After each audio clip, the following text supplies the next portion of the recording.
Olá, queridos, que a graça e a paz do nosso Senhor Jesus Cristo esteja com todos os irmãos. Essa semana eu estava orando a Deus e meditando na palavra, aquele tempo de devocional, e eu fui fortemente incomodado a escrever sobre o drama da perda. E o que me leva a falar sobre este assunto é o fato de que nunca tivemos de lidar tanto com a perda como estamos tendo que lidar agora, neste exato momento.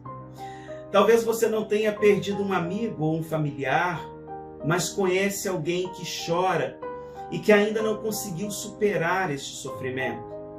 Talvez a sua perda não tenha sido sobre alguém, mas sobre alguma coisa, uma perda de emprego, uma falência, ou talvez a sua perda esteja relacionada com a sua direção a seguir. Você se encontra perdido com relação à vida e às decisões que você deve tomar no futuro. Quando eu leio a Bíblia, ou olho para as minhas experiências pessoais ou alheias, eu logo percebo que quanto mais o tempo passa, mais as perdas aumentam, mais as cicatrizes revelam as marcas da nossa história. Eu percebo também que todo mundo perde, mas nem todo mundo lida com a perda do mesmo jeito. O sentimento de dor, de falta, de ausência são tão latentes que muitos desistem de viver. Desistem de serem felizes novamente e seguirem na vida. O próprio Deus sabe exatamente o significado dessa palavra. Ele também experimentou o sofrimento. A Bíblia nos diz que o profeta Isaías, 700 anos antes da vinda do Messias, assim descreveu o Cristo, homem de dores e que sabe o que é padecer. Eu quero tratar sobre este assunto contigo, porém partindo da vida de um personagem bíblico que nos familiarizamos muito com ele, que foi o rei Davi. Em 2 Samuel, no capítulo 12, dos versos de 13 a 24, temos a narrativa da história da morte do filho de Davi com Betseba. Este filho foi fruto, infelizmente, de um caso de adultério, onde Davi engravidou a esposa de um de seus soldados, chamado Urias, que estava no campo de batalha lutando por Israel. Davi ordenou a Urias que retornasse depois de muito tempo longe de casa e às vésperas de uma grande batalha. Diga-se de passagem, batalha esta, que era obrigação do rei Davi estar presente. A intenção de Davi era que Urias voltasse ao lar para que pudesse possuir sua esposa. Urias, por sua vez, não regressou ao lar conforme o pedido do rei, porque não achou que a atitude seria correta ou justa, visto que a arca da aliança, que representava a presença de Deus, o exército tanto de Israel quanto de Judá, e seu comandante, que na época era Joabe, permaneciam acampados em tendas no campo de batalha. Davi, no intento de ocultar seu pecado, temendo que Urias o descobrisse, o manda de volta ao campo covardemente para ser morto em guerra. Urias foi deixado sozinho na linha de frente de uma batalha contra os amonitas. No capítulo 12, Davi então foi confrontado pelo profeta Natã. Aliás, este foi, depois do pecado de Adão e Eva, um dos casos de pecado e escândalo que mais recebeu publicidade em toda a Bíblia. Este foi, sem sombra de dúvidas, um dos relatos mais tristes da vida de Davi, que além do sentimento de culpa, teve que lidar com a vergonha, não só diante de Deus, mas diante de todo o povo de Israel. Este pecado ele teve por consequência perdas que afetaram toda a família do rei. O verso 13, ele inicia dizendo o seguinte, olha só. Então disse Davi a Natã, pequei contra o Senhor. E disse Natã a Davi, também o Senhor perdoou o teu pecado, não morrerás. Todavia, porquanto com este feito deste lugar sobremaneira, a que os inimigos do Senhor blasfemem, também o filho que te nasceu certamente morrerá. Então Natã foi para sua casa, e o Senhor feriu a criança que a mulher de Urias dera a Davi, e adoeceu gravemente. E buscou Davi a Deus pela criança. E jejuou Davi, e entrou e passou a noite prostrado sobre a terra. Então os anciãos da sua casa se levantaram e foram a ele para o levantar da terra. Porém ele não quis, e não comeu pão com eles. Verso 18 diz: E sucedeu que ao 7º dia morreu a criança. E temiam os servos de Davi dizer-lhe que a criança estava morta, porque diziam: Eis que sendo a criança ainda viva lhe falávamos, porém não dava ouvidos à nossa voz. Como, pois, lhe diremos que a criança está morta? Porque mais afligiria. Viu, porém, Davi que seus servos falavam baixo. E entendeu Davi que a criança estava morta, pelo que disse Davi aos seus servos: Está morta a criança? E eles disseram: Está morta. Segundo Samuel, capítulo 12, dos versos de 13 a 19. Diante do sofrimento que dilacerava a alma, a Bíblia narra que Davi passou a noite prostrado em terra. Passou a noite de joelhos, orando e jejuando e buscando a cura do filho. A dor se intensificava pela quebra de um princípio natural da vida. Um pai nunca cogita enterrar um filho. O pior na perda de Davi é que ele era o responsável direto pela morte dele. Foi o pecado de Davi que ocasionou essa tragédia. É difícil, claro, de entender por que um bebê inocente devesse sofrer pelos pecados dos quais não era responsável. A questão, querido, é que essa é a natureza terrível do pecado. Todo pecado, apesar de parecer gostoso e prazeroso, mesmo que momentaneamente, ele traz consigo consequências terríveis, desastrosas. Deus perdoa sim os nossos pecados quando nos achegamos diante dele com o coração quebrantado e contrito em arrependimento. Todavia, o perdão de Deus não anula as consequências devastadoras do nosso pecado.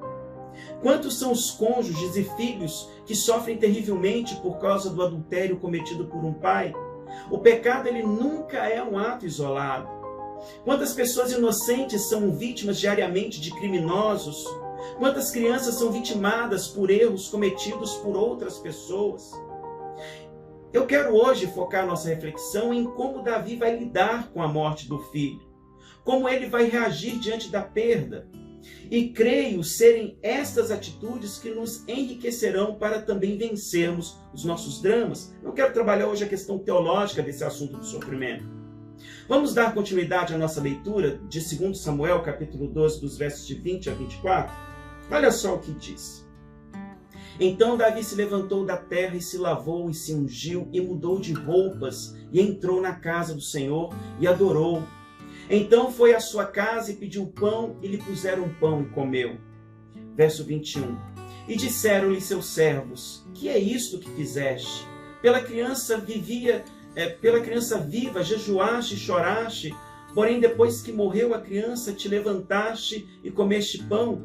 E disse ele: Vivendo ainda a criança jejuei e chorei, porque dizia: Quem sabe se Deus se compadecerá de mim e viverá a criança? Porém agora que está morta, por que jejuaria eu? Poderei eu fazê-la voltar? Eu iria a ela, porém ela não voltará para mim. Então consolou Davi a Betseba, sua mulher, e entrou a ela e se deitou com ela, e ela deu à luz um filho, e deu-lhe o nome de Salomão, e o Senhor o amou. É muito interessante a maneira como Davi reage com relação à morte de seu filho. O sentimento de culpa não o tornou um eterno refém de si mesmo, como acontece com muitas pessoas. É incrível, pois Davi não permitiu que sua relação com Deus fosse afetada, como muitos o fazem quando querem atribuir suas perdas e frustrações em cima de alguém. Apesar de suas orações e seu jejum não terem sido respondidos, ele reconhece que a vontade de Deus é boa, agradável e perfeita. E ele expressa esse sentimento lindo no Salmo 51, que é uma narrativa deste pecado em especial. Vejamos um pouco da oração de Davi, a oração que ele dirige a Deus. Tem misericórdia de mim, ó Deus, segundo a tua benignidade. Apaga as minhas transgressões segundo a multidão das tuas misericórdias. Lava-me completamente da minha iniquidade e purifica-me do meu pecado, porque eu conheço as minhas transgressões e o meu pecado está sempre diante de mim. Contra ti somente pequei e fiz o que era mal à tua vista. Salmo 51, dos versos de 1 a 4. Quem dera orássemos assim em meio às nossas perdas, principalmente aquelas cujo seu fator predominante é a consequência do nosso próprio pecado. Aqui Davi nos mostra que é possível superar a perda e fazer o que é certo, mesmo quando tudo parece estar errado. Primeira coisa que essa história nos ensina é que muitos fatos na vida não podem ser mudados. Todos nós vivenciamos experiências passadas que nos desagradam profundamente. E por isso, se tivéssemos a chance, voltaríamos atrás e mudaríamos tudo. Falaríamos aquilo que não falamos, deixaríamos de falar aquilo que de repente falamos, faríamos aquilo que não fizemos e deixaríamos de fazer uma série de coisas que fizemos. Mas nós não temos esse poder. Passado é algo que definitivamente não temos poder para mudar. As águas passadas não retornam ao seu fluxo. Todavia, o passado também não é pétreo. Ele pode ter um desfecho diferente dependendo de como ressignificamos e reagimos a ele. Davi aprendeu isso de forma dura e trágica. Diante da incapacidade de reverter aquela situação, ele resolve aceitar e dar um novo significado àquela tragédia. Ele simplesmente muda seu foco e o aspecto físico vai em direção ao templo do Senhor para o adorar. Ele se levantou da terra, por conseguinte lavou-se, ungiu-se, mudou de vestes e entrou na casa do Senhor e o adorou. O verso 20 fala sobre isso. Cá para nós, como é difícil adorar a Deus em dias de dificuldade, mas este é o certo a se fazer, principalmente em tempos de perda e escassez. Se você não consegue mudar o passado, não deixe o seu passado mudar você, te dominar no seu presente. Não tente lutar contra os desígnios que não podem ser mudados. Aceite-os e siga em frente. Outro princípio lindo da atitude de Davi neste texto é que, por mais que tenhamos errado no passado ou pecado contra Deus, não devemos carregar a culpa por algo que Deus já nos perdoou. A culpa é um dos sentimentos mais próximos da perda. Ele pode nos levar a um sentimento tão pernicioso quanto o pecado. Na perda, queridos, corremos risco de culpar a Deus. Podemos cair na armadilha de também querermos culpar as outras pessoas. Todavia, o pior de todos os sentimentos é quando culpamos a nós mesmos. Você já ouviu alguém dizendo assim: olha, sei que Cristo me perdoou, mas eu não consigo me perdoar pelo que fiz? Foi isso que aconteceu com Judas. Judas traiu a Jesus e, tomado de remorso, não conseguiu perdoar a si mesmo. A culpa o levou ao suicídio. Pedro, por sua vez, que havia negado a Jesus, teve um desfecho diferente, pois não deixou o passado ditar as regras do seu futuro. Ele recebeu o perdão de Deus, perdoou a si mesmo e seguiu a vida com leveza de espírito, cumprindo seu chamado no Senhor. Portanto, queridos, aproprie-se do sangue de Jesus. Receba o perdão de Deus em seu coração e perdoe-se. Não carregue um fardo que não é mais seu. Não há pecado grave o bastante que o sangue de Jesus não possa lavar. Outro princípio que aprendemos com Davi é que não devemos nos isolar em momentos de perda. Há uma tendência natural do ser humano de se isolar em momentos de profunda dor e tristeza. A solidão nunca foi uma boa companheira. Aliás, ela é péssima companheira. Percebendo esse perigo iminente, os amigos de Davi aproximaram-se dele, e nós vemos isso no verso 17. Alguém já te disse que todos nós precisamos de um Gamaliel? de um Timóteo ou de um Barnabé na vida da gente? Precisamos de alguém que esteja acima de nós, como Gamaliel foi na vida de Paulo. Alguém que seja uma referência espiritual para o nosso crescimento diário. Às vezes nós precisamos também de alguém que esteja abaixo de nós. Alguém que seja nosso discípulo. Alguém a quem possamos passar tudo aquilo que nós temos aprendido com relação à vida, com relação às coisas de Deus. Contudo, precisamos ainda de alguém que esteja ao nosso lado. Precisamos de um Barnabé, alguém que seja nosso companheiro, com quem possamos compartilhar as nossas lutas, as nossas vitórias. Irmãos, além da companhia inequívoca de Deus, nós necessitamos sim da companhia de amigos fiéis. Assim sendo, nunca se isole. Clame a Deus para que Ele quebre os grilhões emocionais que aprisionam a sua alma. Seja livre, seja liberto. Outro princípio do texto que lemos é que precisamos aprender a lançar nossos fracassos e decepções no passado e seguir em frente. Foi o que Davi fez, pelo menos neste episódio de sua vida. Ele recomeçou tudo de novo, mas desta vez com a bênção de Deus. Ele conseguiu lidar com este pecado através da confissão dele. Ele recebeu e aceitou o perdão de Deus. Davi estava pronto a aceitar qualquer consequência que Deus determinasse. Nós lemos que, após este episódio, ele teve outro filho com Betseba, e o nome dele foi Salomão. Salomão significa paz. Davi havia encontrado paz com Deus, paz com Betseba e paz consigo mesmo. Ele conseguiu fechar aquele capítulo e prosseguir na vida. O desfecho do texto é simplesmente maravilhoso. Olha só o que a Bíblia diz. Vamos continuar lendo o verso 24? Davi veio a Betseba, consolou-a e se deitou com ela. Teve ela um filho a quem Davi deu o nome de Salomão, e o Senhor o amou. Davi o entregou nas mãos do profeta Natã, e este lhe chamou Jedidias, por amor do Senhor. Versos 24 e 25. Davi entregou nas mãos do profeta Natã num ato de consagração. Aquela criança viria a ser o sucessor de Davi no trono. É possível sim recomeçar. O nosso Deus é o Deus da segunda chance.